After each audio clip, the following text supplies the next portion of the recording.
السلام علیکم ورحمۃ اللہ وبرکاتہ۔ حدیث کے بارے میں عموماً سوال کیا جاتا ہے کہ حدیث ہم تک کیسے پہنچی۔ حدیث کے ہم تک پہنچنے کے 3 دور بنتے ہیں۔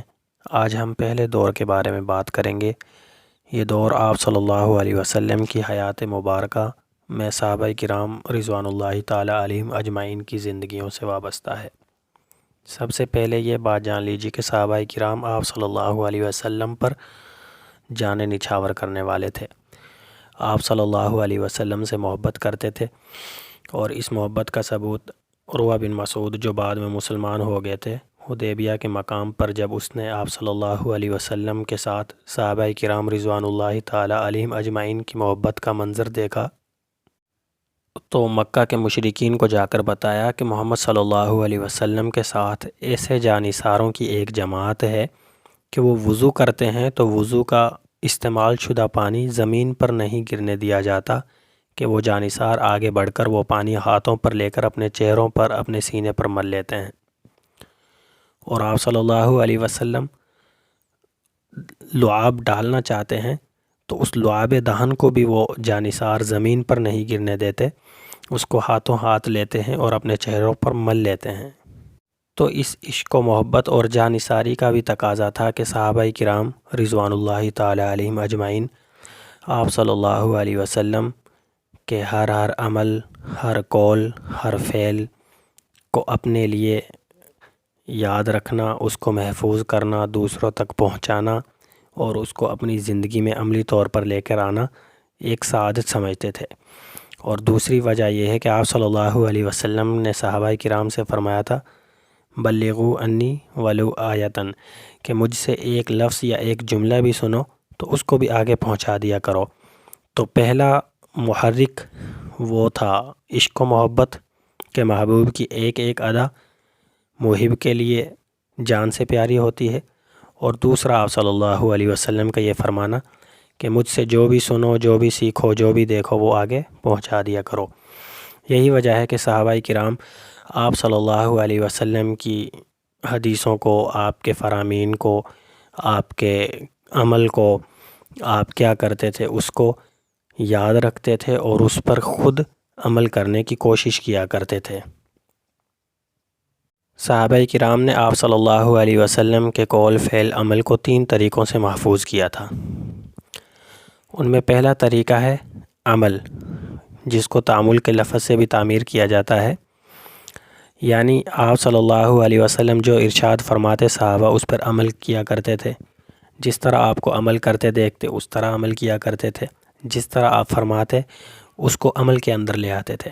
اس کو کہتے ہیں تعامل، یعنی عمل کی صورت میں حدیث کو زندہ کیا ہوا تھا صحابہ نے، حدیث کی عملی تصویر تھے صحابہ۔ آپ صلی اللہ علیہ وسلم جو فرماتے تھے اس پر عمل کرتے تھے، اور عمل کے ذریعے آپ کے ارشادات کو محفوظ کرتے تھے۔ اس کا اندازہ اس بات سے ہوتا ہے کہ صحابہ کرام نے جوڑیاں بنائی ہوئی تھیں۔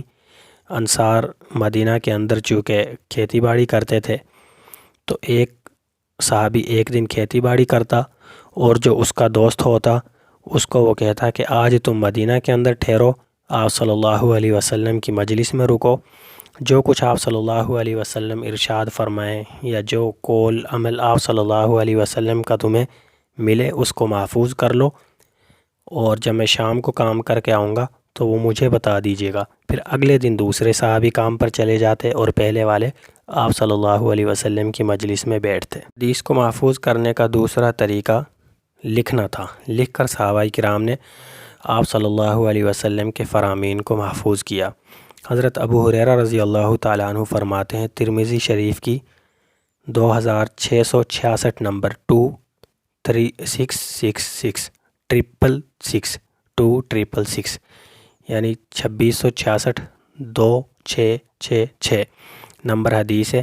فرماتے ہیں کہ ایک صحابی نے آپ صلی اللہ علیہ وسلم سے عرض کیا کہ یا رسول اللہ، آپ جو فرماتے ہیں وہ باتیں مجھے بہت اچھی لگتی ہیں، لیکن میں چاہتا ہوں ان کو یاد کر لوں، لیکن مجھے وہ یاد نہیں رہتی، تو میں کیا کروں؟ تو آپ صلی اللہ علیہ وسلم نے فرمایا استعین بیمینک واومأ بیدہ لخط۔ آپ صلی اللہ علیہ وسلم نے فرمایا کہ اپنے دائیں ہاتھ سے کام لو اور اپنے ہاتھ سے اشارہ فرمایا کہ لکھو۔ لکھنے کا ایک سائن آپ صلی اللہ علیہ وسلم نے ہاتھ سے کر کے بتایا کہ لکھو۔ اور ایک دوسری روایت ہے بخاری شریف کی جس میں آپ صلی اللہ علیہ وسلم نے خطبہ حجۃ الوداع کے موقع پر ایک شخص نے آپ صلی اللہ علیہ وسلم سے کہا، جس کے الفاظ ہیں بخاری شریف کی 112 نمبر حدیث ہے، فجاء رجل من اہل الیمن، کہ یمن کے لوگوں میں سے ایک آدمی آپ کی خدمت میں آگے پیش ہوا اور کہا، فقال اکتب لی یا رسول اللہ، یا رسول اللہ مجھے یہ خطبہ لکھوا دیجئے۔ فقال رسول اللہ صلی اللہ علیہ وسلم اکتبوا لأبی فلان، کہ فلاں کے لیے یہ خطبہ لکھ دو۔ تو ان دو حدیثوں سے معلوم ہوتا ہے کہ آپ صلی اللہ علیہ وسلم نے صحابہ کرام کو لکھنے کی اجازت عطا فرمائی ہوئی تھی، اور صحابہ کرام آپ صلی اللہ علیہ وسلم کی زندگی میں لکھا کرتے تھے۔ اس لکھنے کا یہ نتیجہ تھا کہ صحابہ کرام کی زندگی میں بہت سے مجموعے آپ صلی اللہ علیہ وسلم کی احادیث مبارکہ کے لکھے ہوئے تھے۔ حضرت ابو ہریرہ رضی اللہ تعالیٰ عنہ نے اپنے شاگرد حمام ابن منبہ کو ایک کتاب حدیث کی لکھ کر دی تھی جس میں 138 حدیثیں موجود تھیں۔ اس کا نام الصحیفہ صحیحہ تھا۔ اسی طرح حضرت عبداللہ بن عمرو العاص رضی اللہ تعالیٰ عنہ کے پاس ایک کتاب تھی جس میں حدیثیں لکھی ہوئی تھیں، اس کا نام صحیفہ صادقہ تھا۔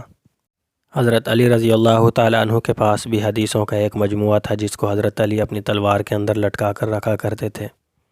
اسی طرح دیگر صحابہ کرام کے پاس بھی بہت سی حدیثیں لکھی ہوئی تھیں اور وہ ان کو محفوظ رکھا کرتے تھے۔ حدیثوں کو محفوظ کرنے کا صحابہ کرام کا تیسرا اور آخری ذریعہ حفظ تھا۔ صحابہ جہاں حدیثیں عمل کے اندر لے کر آتے تھے اور لکھتے تھے، وہیں ان حدیثوں کو یاد بھی کر لیا کرتے تھے۔ یہی وجہ ہے کہ صحابہ کرام نے بڑی بڑی تعداد میں حدیثیں یاد کی ہوئی تھیں۔ حضرت ابو ہریرہ رضی اللہ تعالیٰ عنہ نے 5374 حدیثیں یاد کی ہوئی تھیں جو آج ہم تک ان کے ذریعے پہنچی ہیں۔ ان کے بعد حضرت عمر رضی اللہ تعالیٰ عنہ کے بیٹے حضرت عبداللہ، انہوں نے 2630 حدیثیں ہم تک پہنچائی ہیں جو آج ہمیں ان کے واسطے سے ملتی ہیں۔ اسی طرح حضرت انس بن مالک رضی اللہ تعالیٰ عنہ 2286 حدیثیں ہم تک پہنچائی ہیں۔ حضرت عائشہ رضی اللہ تعالیٰ عنہ نے 2210 حدیثیں ہم تک پہنچائی ہیں۔ حضرت عبداللہ بن عباس رضی اللہ تعالیٰ عنہما نے 1660 حدیثیں ہم تک پہنچائی۔ اسی طرح حضرت جابر بن عبداللہ رضی اللہ تعالیٰ عنہ نے 1540 حدیثیں ہم تک پہنچائی ہیں۔ حضرت ابو سعید خدری رضی اللہ تعالیٰ عنہ نے 1170 حدیثیں ہم تک پہنچائی ہیں۔ حضرت عبداللہ بن مسعود رضی اللہ تعالیٰ عنہ سے 848 حدیثیں ہم تک پہنچی ہیں۔ تو یہ پہلے دور کا مختصر تعارف تھا کہ حدیثیں جو ہم تک پہنچی ہیں اس کے 3 دور ہیں۔ ان 3 ادوار میں سے پہلا دور صحابہ کرام رضوان اللہ تعالیٰ علیہم اجمعین کا جو دور تھا وہ میں نے آپ حضرات کے سامنے عرض کیا، جس میں حدیث 3 طریقوں سے محفوظ کی گئی تھی، عمل کی صورت میں، کتابت کی صورت میں اور حفظ کی صورت میں۔ تینوں صورتوں کے مختصر خاکہ آپ حضرات کے سامنے میں نے پیش کر دیا۔ والسلام علیکم ورحمۃ اللہ وبرکاتہ۔